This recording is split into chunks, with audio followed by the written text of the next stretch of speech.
Welcome back to The Big Picture. I'm talking with Father Leon Burnett, who is the pastor of St. Gregory the Great, and we're talking about moral judgment, organized religion, the way our culture has been in the last few generations.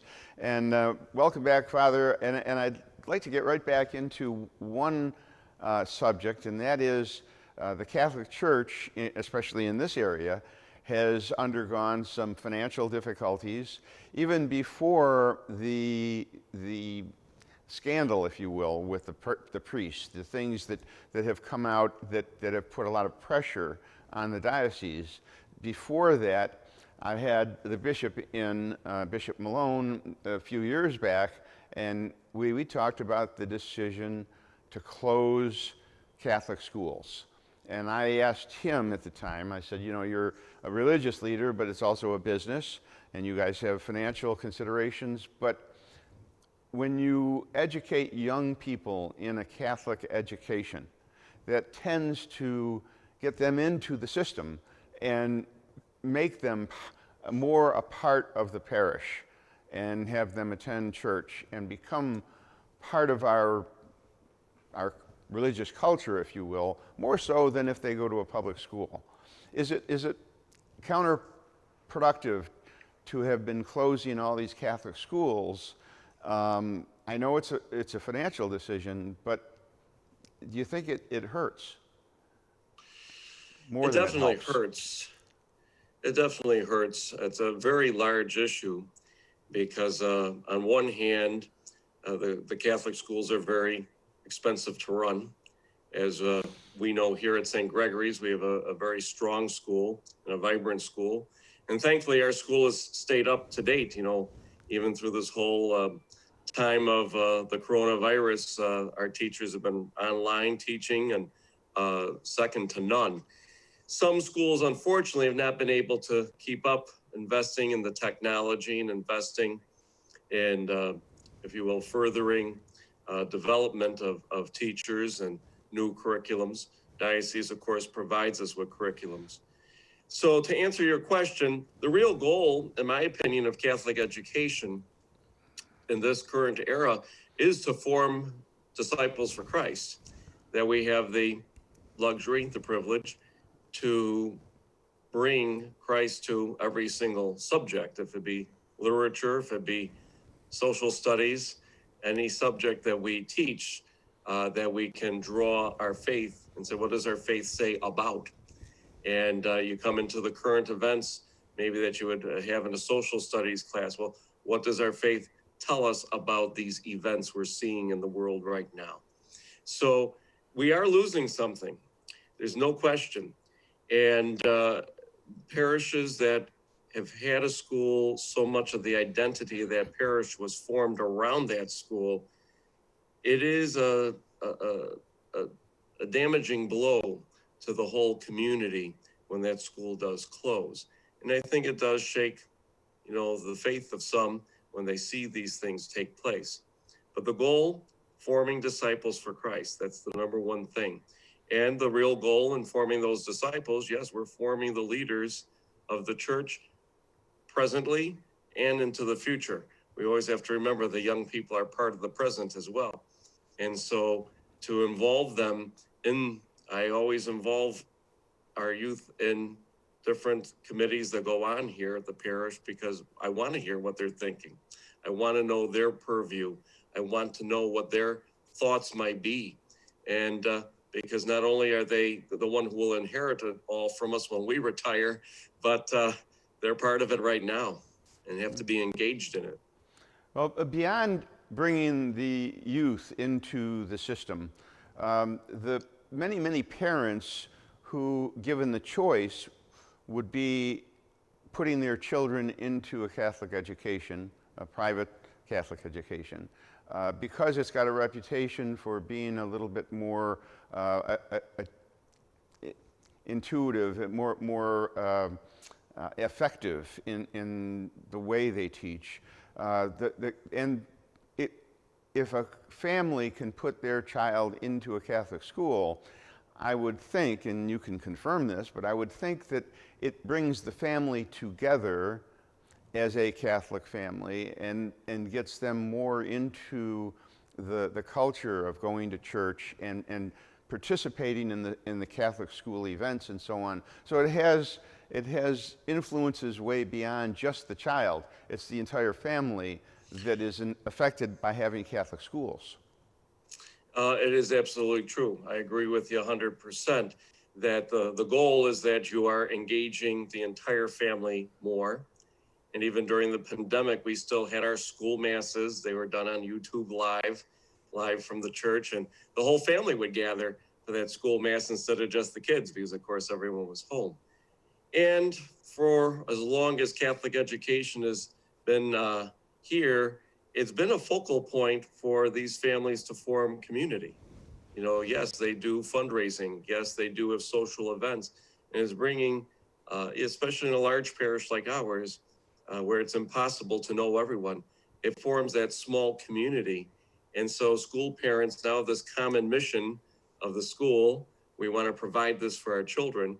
And you talk to some of our senior citizens, they said the best friends that they have all through their life were the parents of the kids their children went to school with, because we had that common mission. We formed that bond, and they are part of the real strong infrastructure of the faith.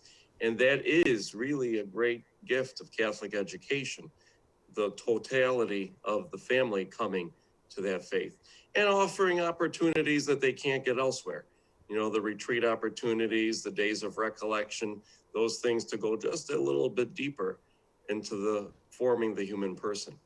Well, you know, it is a different direction that most people experience in life. You know, when you separate that part of our existence from, you know, going to work and taking out the garbage and doing all the chores and cutting the grass and all the things that we must do to survive in this world, then being spiritual and having that community of faith gives you an opportunity to change gears, if you will, to go into a different direction where you can think philosophically. You know, I'm not sure if I'm expressing it properly, but it's just a different phase that you can go into.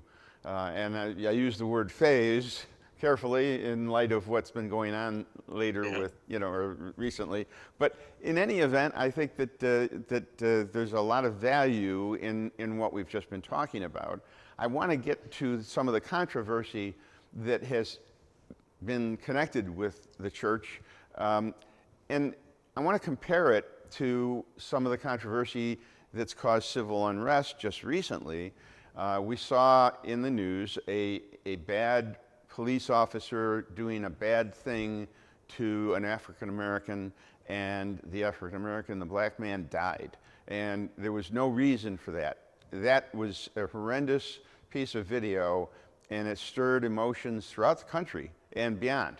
And that one bad police officer, he was responsible, arguably, he was responsible for creating a mood that exploded onto the nation in protests about police officers in general. Now, there's been protests before and there's been controversy before, but this latest episode of protests is basically because of that one police officer and how incontrovertible that evidence was that he did something bad.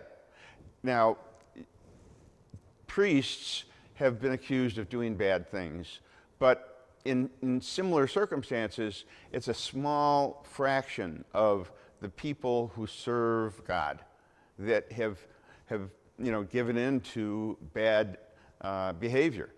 A small fraction. But the coverage and the attention seems to be, with this 24-hour news cycle, it seems to be where the focus is. When you think about all the good things that the church does every day of the year, all the people that they help, and the coverage that the scandal gets, it just seems so out of proportion. Do you agree with that? I mean, do you think that it's been unfair, or do you think it needs to be the way it's been? No, I think it is unfair, and I think you're right. Any of the data that I've seen is about 1% or maybe 1 point something percent of the priests have done these bad things. And it has kind of become an egg on the 98, 99% that are doing their job and doing it well.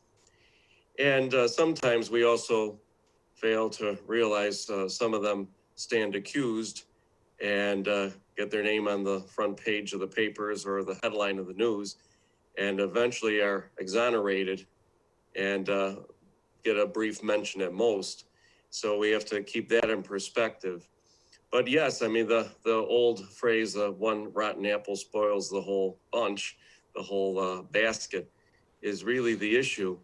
And I guess I'd love to see, it seems that in news circles, we kind of report the bad news first, and then maybe we have the carnival that raised money for the children with cancer or something, the good news later.